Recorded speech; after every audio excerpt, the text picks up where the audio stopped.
From Social Prosperity Partners, this is Community Catalysts. You know, I have had in my Instagram bio for quite some time something along the lines of, I believe it's patriotic to make your community better. So many times we think of patriotism as celebrating what we already have, and I think it is really patriotic to fight to say, we can be better than this, and I believe in us, and I believe we can do it. Welcome to Community Catalysts. I'm your host, Matt Lehrman. If you serve your community in any leadership role, you know the work asks a lot of you. The responsibility is real, expectations are high, and the path forward is rarely simple. This podcast exists for those moments. It's a place to slow down and open up, to reflect honestly, and to learn from leaders who are navigating complexity while the stakes are very real. Today's episode is part of a monthly series sponsored by RELI, the Regional Elected Leaders Initiative at the Schar School of Policy and Government at George Mason University. RELI supports and connects regional leaders across Northern Virginia, equipping them to tackle complex challenges through collaboration and innovation. By sponsoring this episode, RELI is helping share those insights with local leaders everywhere, and that generosity makes this conversation possible. So, just across the river from Washington, D.C., Arlington is the closest Virginia suburb to the nation's capital. Leadership there sits at the crossroads of local responsibility and regional consequence, shaped in this moment by heightened national pressures that are felt immediately and personally across the metro area.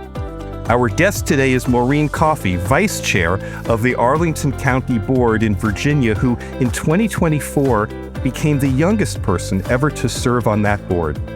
Today, I'm especially looking forward to hearing about her journey to leadership and to asking for her firsthand perspective on how generational shifts are changing the dynamics of local leadership. Maureen Coffey, it's great to meet you and welcome to Community Catalysts. Thank you so much for having me. Maureen, I have to just start off. We've been interviewing people in Northern Virginia for well over a year now, again, thanks to the RELI sponsorship. And one of the things we've learned is there's a lot of pressure in local government there, and changes in the federal government, especially in the last year, have been very impactful. So we're talking, it's in January of 2026. What's the mood like in Arlington right now? What is the situation in county government right now?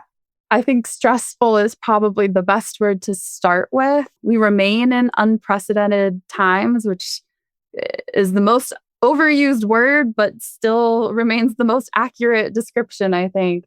We're a place where our residents, our businesses are primarily public sector focused. So you're working for the federal government, you're working for someone who works with the federal government, your neighbor, someone, your parent, your sister, your brother. There's a huge connection to what happens across the river. And we are going through such a sensitive time right now where I think public servants are questioning for the first time ever for most people whether this is a career path that they can sustain going forward. And if not, where does that leave them?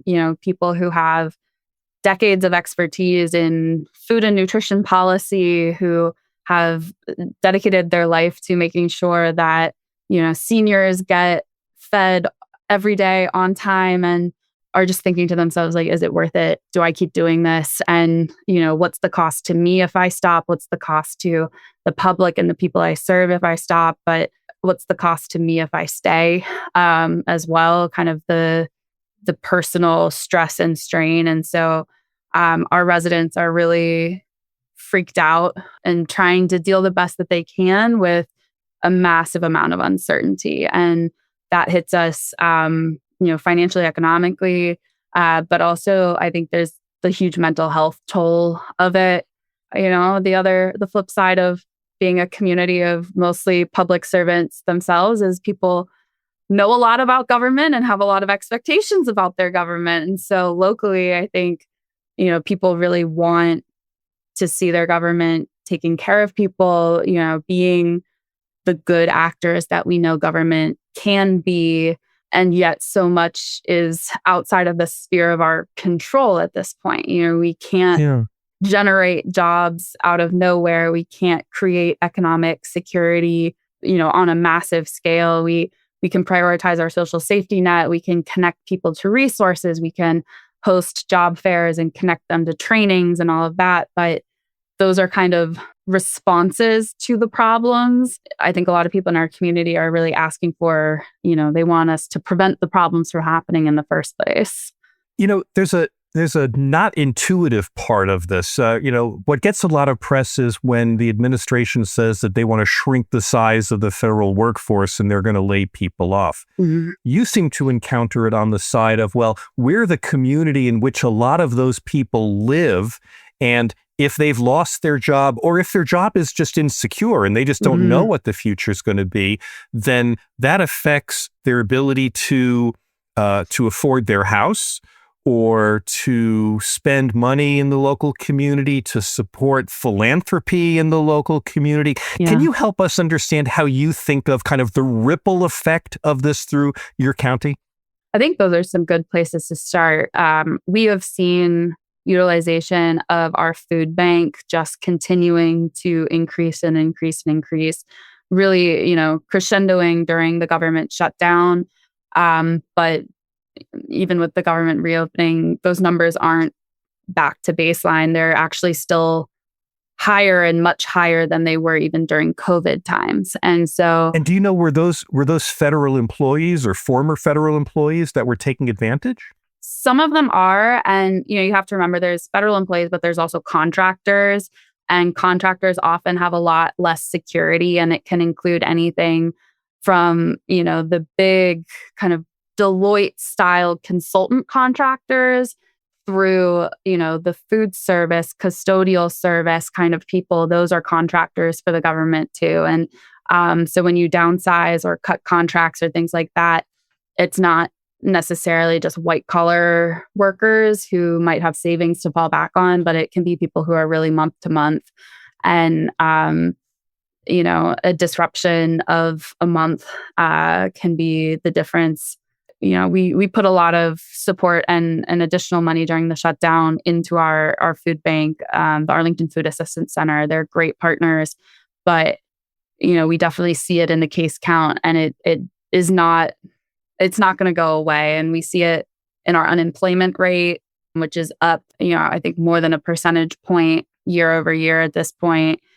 We see it, like you said, in philanthropy, right? So we have a lot of wonderful nonprofits who help support the social safety net and who rely upon, wonderful people in the community who choose to donate to support those causes. And they're seeing their individual donor numbers starting to drop, where fewer people are giving. The people who are giving might be giving less than they normally would have.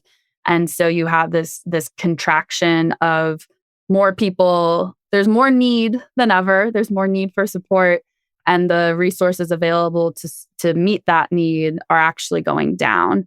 So that's pretty stressful. And then I think the other big side is really the job and labor market. I think if we were talking about a manufacturing facility closing and losing 10,000 jobs overnight in the southwest part of the Commonwealth, people would immediately recognize, like, well, where are those people going to go get jobs, right? It's not easy to re-job that quantity of people, no matter what the sector is. And so, that is what we're seeing here, where overnight, basically, we have thousands of people who have developed specific skills to meet the specific need of their career field. And there isn't just a one-to-one match of jobs available. There are jobs available, but the most needed jobs in our area are things like, skilled nursing, which is a whole degree field, clearly. And then you also get into things like retail or hospitality, service industry stuff, which if you are someone who has been 10 or 15 years in the federal government in a pretty stable, bachelor's degree or more type of qualified job, the income difference, even if having some income is better than no income, you're not going to be able to sustain the life that you had on your prior income. And so it's definitely very stressful. And we really don't know where people are going to land. I know plenty of people who have applied to 100, 200 jobs over the last year and haven't even gotten interviews. So let's switch gears back to being on the Arlington County Board, being the vice chair of that board. Does it actually come into the decision-making process, whether this is short-term turbulence or a long-term new normal? Sometimes, yes. So we haven't started our budget yet for this year, but last year's budget cycle, we put an additional $11.5 million into a stabilization reserve fund. And so that's one-time dollars that can be used to plug holes. If we lose a federal grant, or if, tax revenues decrease, or, those kinds of things that you can't quite plan for, but ought to be prepared for as a government. We have $11.5 million from last year, in addition to the reserves that we typically keep for rainy days in general. And if we are going into this year's budget thinking, okay, it's just a 1-year problem, you could use all $11.5 million in one budget, plug all of the holes, maybe, make it to the next fiscal year. That would be a big gamble. That would be a really big gamble, because once you might want to take all that money and just bring it to the casino and put it on red. Yeah, I think, once you spend that money, it's gone, and there's no more future years where you can use it. And so I think those are the places where it comes into play, is how much do you try and meet the need today and right now, versus how much do you kind of save and try and smooth it out over time to make as much stability as you can. And that's, it's I think we can all pretty safely say it's going to be more than 1 year. I think I would feel pretty confident saying it's going to be more than 2 years. But is it going to be more than 3? I don't know anymore. And it's hard to make decisions in a world of complete uncertainty about your long-term prospective opportunities. So let's look backwards if we can't look forward. Yeah. Let's talk about 2023. What was the situation in which you decided you were even going to run for this in the first place? What prompted you to do it? Yeah, I had been pretty involved. So I graduated from college in 2017 Okay, wait, if you're going to say that, we just have to acknowledge you graduated from? I graduated from Oberlin College in 2017. Which we were talking about just before we hit the record button. I am also an Oberlin College graduate, class of 1984. So we got to bond over learning and labor. Yes, and it goes to show good people come from Oberlin. Absolutely. And so I graduated right at the start of the first Trump term. And my vision of what I wanted to do with my career from college was really about program evaluation, cost benefit. If we can just quantify the policy and program impacts that we are investing in, and understand how to do more of the good stuff and less of the ineffective stuff, then that's how we do good government. And I think the first Trump administration really changed that perspective for me very, very quickly, in that if you have people in charge who are not interested in looking at the research, using the data, and making decisions, based on that, if they're factoring in, many, many other things, it doesn't matter how good your research paper is, those people are not going to use that information. And so for a while, I was working at a very, very small consulting firm doing fair lending and fair housing evaluation for financial institutions. And then in my free time as a volunteer, I was getting more involved in the Young Democrats in my civic association and the Civic Federation, which is like our neighborhood association system here in Arlington, and just kind of starting to be like, okay, well, how can I get involved in things? And a few years into that, went to grad school, and then COVID hit while I was in grad school, and everything was just completely thrown in the air at that point. I became the statewide Young Democrats president during COVID. Spent 2 years just trying to keep people afloat. Basically, I think that's what we were all doing. And came out of that in 2022, kind of heading into 2023, ready to figure out like, where do I want to spend my time next? Our county board is 5 members, and 1 member is elected each year, except for 1 year that 2 members are elected. And the year that was coming up for 2023, 2 county board members who were the 2 that I had probably the closest relationship with and that I really trusted and believed in, both decided at the same time that they were not running for re-election. And we were in the midst of a very tense discussion on housing and zoning reform that involved a ton of community conversation. And I would go to these community conversations and I would see people talking about, well, this is what I want the future of Arlington to look like. And I would look around the room and just be like, I'm going to live with the future of Arlington. Like 30, 40 years from now, this is still going to be my community, I hope. And I don't see a whole lot of people who look like me in this room. And when I would talk about, because also 2022, kind of coming out of COVID, was when housing inflation just went absolutely crazy. And you are seeing things like, I think I had a 14 or 15% rent increase to stay in the building that I was already living in. I heard of people with like 20, 30% rent increases. It just was untenable, frankly. And I would talk to people about like using a realtor to try and find an apartment to rent in Arlington. And they'd be like, I've heard of that in like New York City, but not here. Like, no, you can't tell me that that's happening here. And I'm like, not only that, but the realtor wasn't even able to find me an apartment, and really explaining about the literal bidding that was happening on apartments, where you would apply and they would call you and say, well, someone's willing to offer me $200 more per month and sign a 2-year lease, and they're not even going to come for a tour. Like, can you beat that? And you were just like, I was like, no, I'm already at the top of my budget.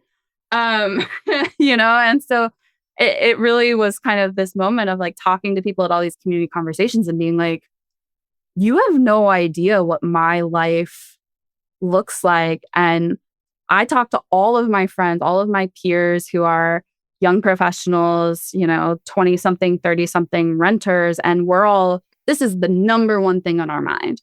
This is everything. You're saying that you were actually being shut out of living in your own community. That's what it felt like. So you had the public policy background, you had the economics background, but running for office is a whole world unto itself. Talk about some of the obstacles that you faced and what you had to weather in order to get through a campaign. Someone said something to me very early on that is the 2 things that matter in a campaign are dollars and doors. I did not have dollars is where I'll start. I was calling through, just basically they tell you to go through your whole contacts list on your phone and just call every person, no matter how long it's been since you talked to them, just see what happens. And having friends saying, well, I get paid on Friday. Can I give you $25? Or like, I can do a recurring donation of $5 a month. Is that helpful? And I was like, yeah, I'll take whatever you can give me. But really, I raised less than half of what the other viable candidates in my year had raised. So I was under $50,000 and they were all well over $100,000.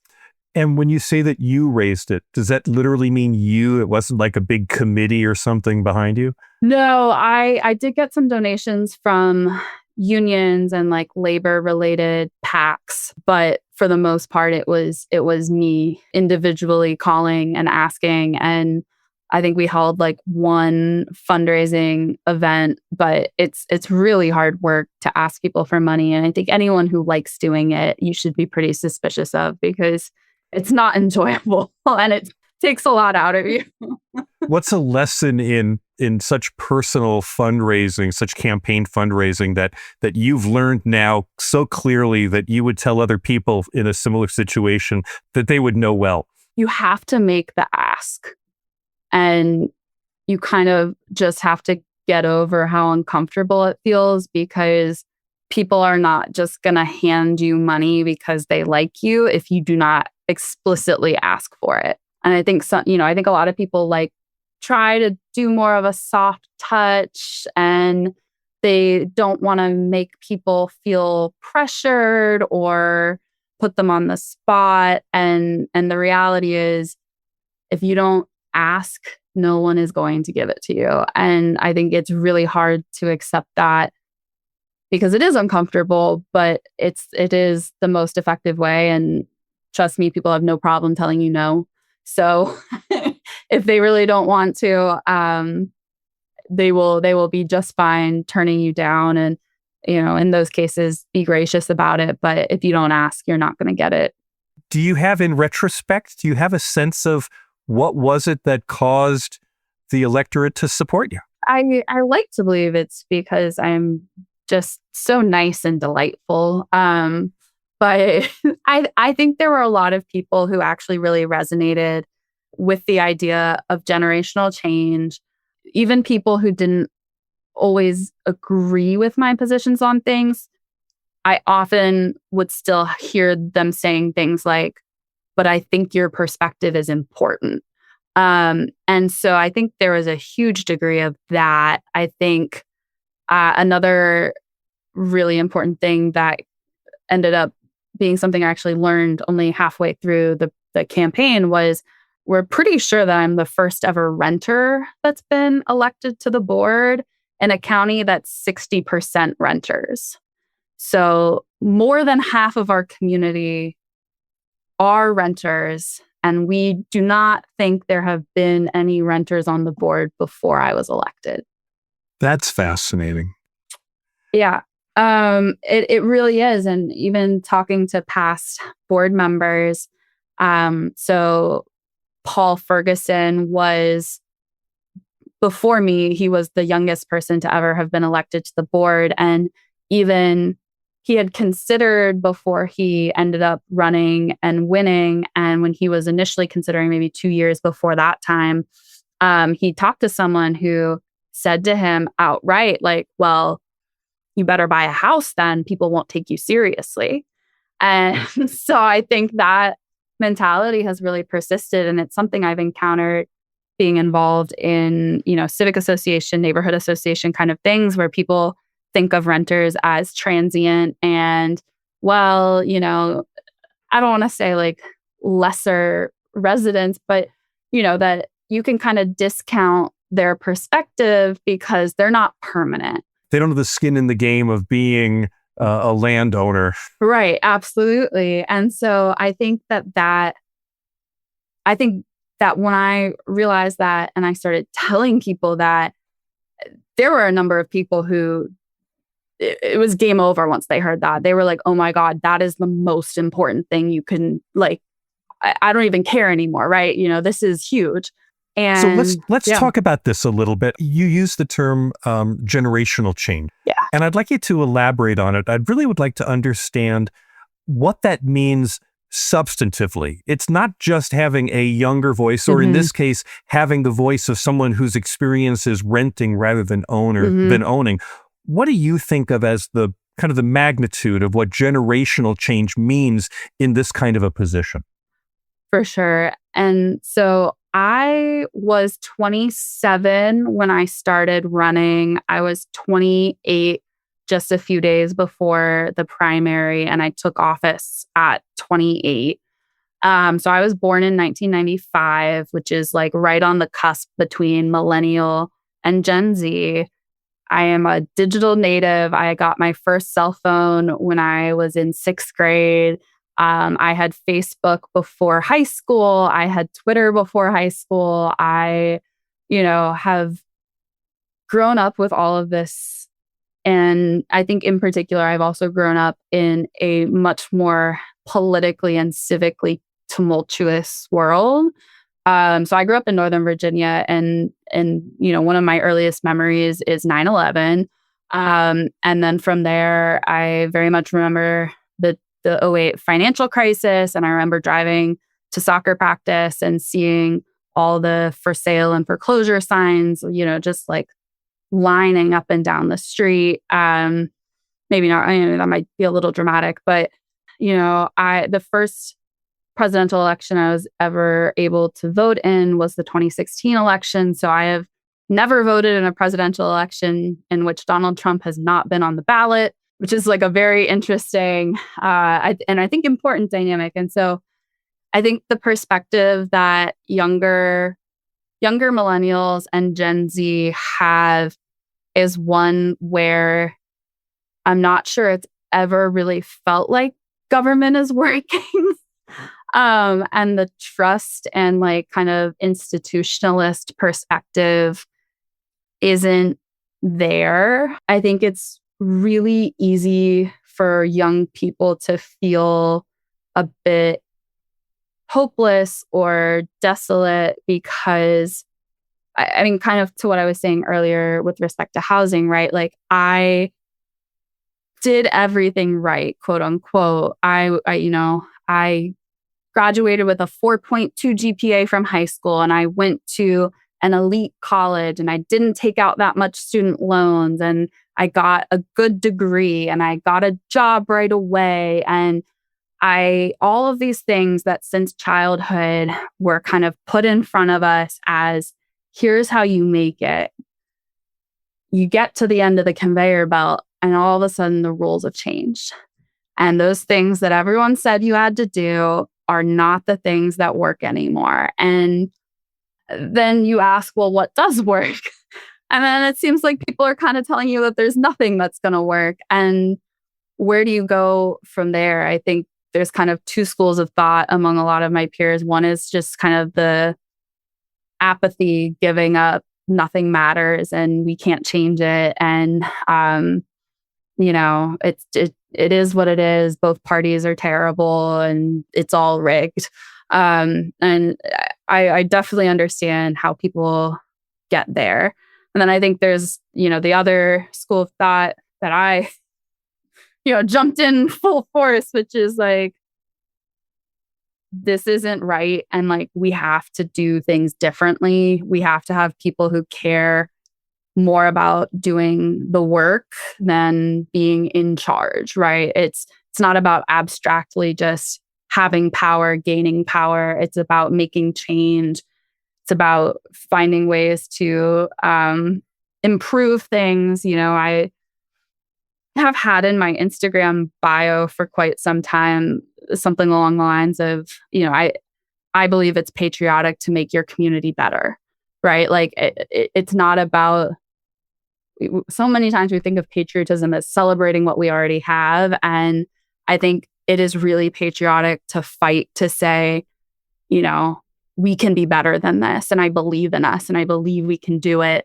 But that also means you need leaders who believe you can do it and are willing to put in the work to do it.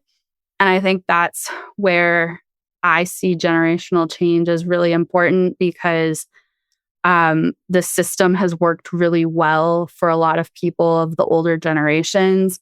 They have never lived through what we're living through, where there's no right answer and there's nothing you can do to get ahead. Or the people that you do see getting ahead are kind of grifting, right? Like it's the crypto bros and all these tech entrepreneurs who are earning a ton of money, but like at the expense of everyone else. And how do you, as a person who this system has served really, really well, actually come in and want to change it. I think there's a healthy skepticism from younger people about whether they're really ever going to do that. Maureen, there's something really interesting in what you said. I'm going to repeat it back with different words and tell me if I'm hearing you right. It's like you were given a recipe to produce a successful career, a successful life. You followed the recipe. It didn't produce what was promised. And now what you're saying is generational change means that the next generation gets to look at this and say, in your words, it's a patriotic thing to do to rework the recipe, because periodically or continually, leaders have a responsibility to help create recipes that allow subsequent generations to have successful livelihoods and lives in our community. Is that in the track of what you're saying? I think so. I think that's pretty spot on. I think it really is incumbent on leaders and leadership to not just stick with, well, that's how we've always done it, or it worked for me, and really look at, how do we fix it for everyone else? How do we make sure that going forward, and it might be that in order to get the same batch of cookies now, you need to put something different in the mix. So is that an insight that you have now because you've had this experience, or do you go back to your wonderful Oberlin education or your master's in public policy? Did you know that early on before you even decided? Was that a motivator to get you here, or is that the benefit of having been through this process? I think it's a combination of all of the above. Obviously, a place like Oberlin is very change agent oriented and teaches you to ask questions and not be afraid of conflict, and to really believe that there is better out there, right? Oberlin is such a cutting edge progressive institution, and it always has been. I hope it always will be. But part of being in a place like that is that it really encourages you not to just settle for, well, this is what the people in charge are telling me is how it works. And so I do think that there's a level of, I don't want to say anti-authority that Oberlin instills in you, but a questioning of authority that comes from Oberlin. And then I think, it is definitely part of my lived experience from there that, in my young adulthood, early 20s, that I really thought I was kind of heading in a direction that I guess I am not heading in. And being from Northern Virginia, where everyone is really educated and type A, and it's a high pressure place to be as, I would say, a teenager and young adult, because there's a lot of expectations. I was always a good kid who wanted to do what I was supposed to do. And I really bought into that at some point. And then to kind of reach a point where it's like, there's nothing left within my control that's going to change my situation. I got the A's, I applied for the scholarships, I did the work, I did the homework, I did the reading. And now I'm an adult and I'm out in the real world, and there's just nothing left within my control. And so I think that is certainly kind of not a specific moment where that ever occurred, but like an accrual of experiences. And then I think, being a public policy person is also seeing up close and personal, I would say, the humility of our governing system, right? When you meet a lot of elected officials, you start to realize that they're all just people. And we have this kind of celebrity around politics these days that makes it seem like if you've been elected to this, then you are some, amazing, incredible person. And there are really amazing and incredible elected officials all around the country, federal, state, and local level. And every single one of them is really just a person who's like doing the best that they can for the most part. But they're a product and a creation of their circumstances. And we are all motivated by different things, and we can't know anything beyond what we've experienced or what we've sought out. And so the more you kind of are around that in a professional perspective, I think also kind of gave me the clarity, right? That like, it's not just if only we go talk to all these people and explain this to them, then they're going to get it. It's really like, they just lived a different life than me, and that's okay. They're not bad people for that, but it does mean that in addition to the people who have lived through all of that, we now need to bring in other people who see the problems today for what they are. I have one last question I want to ask you, which is, the people who are listening to this, I hope, are people who are serving in local leadership in their communities. Some may be older, some may be younger. And I'm wondering if you have a message, maybe a different message for each of them. For people who are of an older age, what would you tell them is their role or even their responsibility to nurturing generational change in their communities?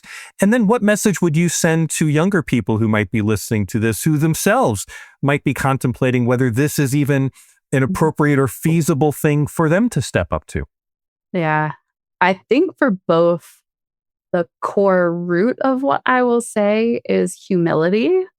And I think for older folks, I would say humility in that young people are going to come along and have ideas and have energy and want to change things and want to be involved. And, they may be inexperienced and they may not know exactly what they're talking about, but have the humility to hear them out and to think that you also might not 100% know what it is that you're talking about. And at some point, you probably were also that young person.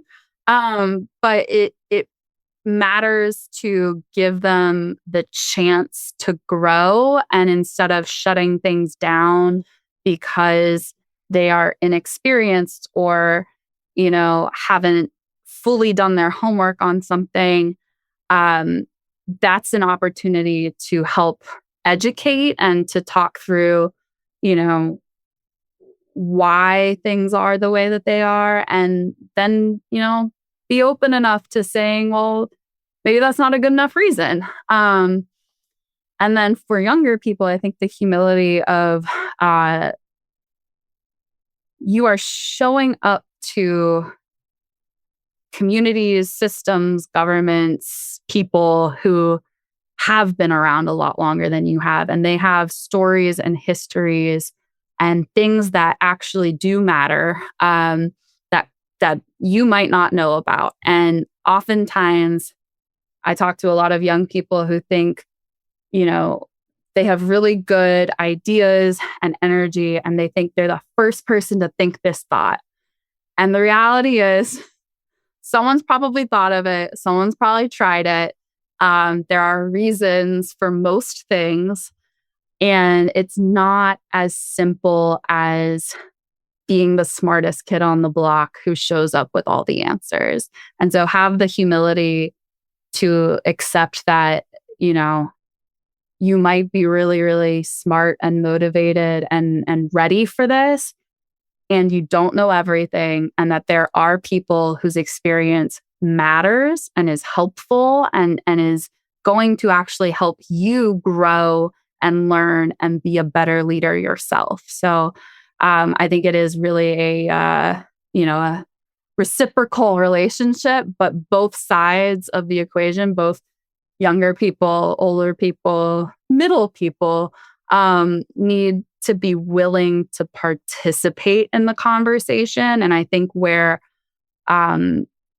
we see a lot more of this kind of generational tension in politics and in leadership is when one side ends up being very dismissive of the other, that like, you can't possibly know what you're talking about. And I've heard that really go both directions. And it shuts down the conversation, and it's really not helpful because ultimately, as correct and valid and true as my experience is as a renter in 2026 in Arlington County, someone who, has lived here for 35 years and their experience looks nothing like mine, that experience is still true and valid and correct. And to dismiss either of our stories and points of view is just counterproductive. And it doesn't meet the goal of actually trying to serve the community.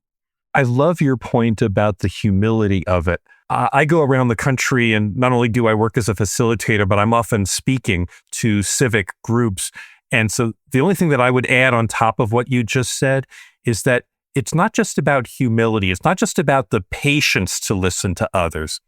That if you worked for a for-profit company, you worked for a nonprofit organization, you would be talking about succession planning for leadership as a necessary part of keeping your organization going. Cities, towns, counties, school boards, they need to be just as concerned with the succession planning of their elected leaders as well. So it's not just humility.